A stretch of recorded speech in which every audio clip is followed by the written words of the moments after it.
up guys? Welcome back sa panibagong mission na to. Kamusta ang pagko-customer visit natin dyan?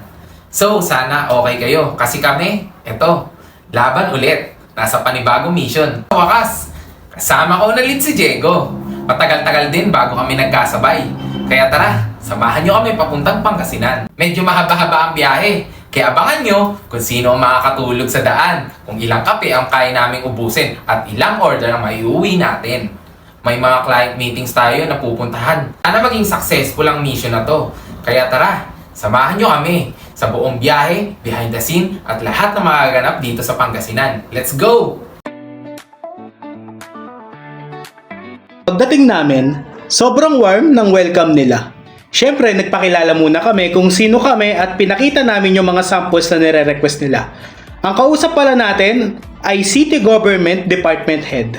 Ang sarap nilang kausap, kaya ang smooth lang ng buong meeting. Tapos, habang naglilibot kami ng tingin sa office nila, may napansin kaming mga items sa cabinet. Sabi namin, "Uy, parang familiar to ah." Yung pala mga products din natin dati. Na-realize namin na way back pa pala nagpapagawa sila sa TransferEat. Ang saya lang kasi after all these years, bumalik sila ulit sa atin na nagtiwala. At eto na nga, ang solid part. Umorder sila ng 200 pieces na canvas bag with print worth 18,750. Hindi lang yan, nagpa-quote pa sila ng 200 pieces na colored premium dry fit shirts para sa upcoming event nila. Grabe! Sobrang nakaka-good vibes talaga kapag may mga clients na bumabalik after so many years. Ibig sabihin may tiwala sila sa quality at service namin.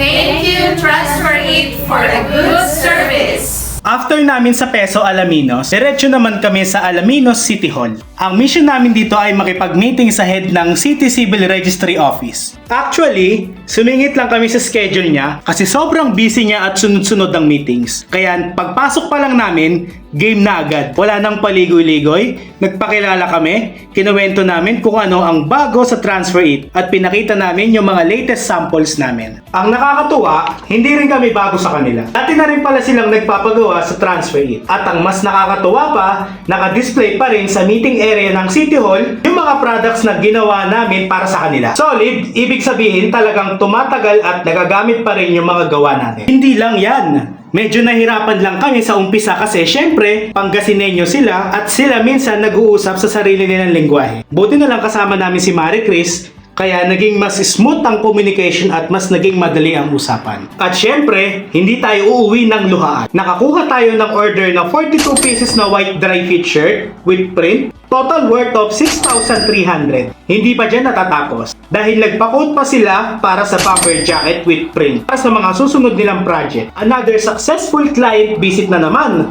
Sulit ang biyahe, sulit ang pagod. At higit sa lahat, masaya kami kasi tuloy-tuloy ang tiwala ng mga clients TransferEat. Hindi nasusukat ang tagumpay sa layo ng nilakbay, kundi sa sipag at tapang na dala hanggang dulo.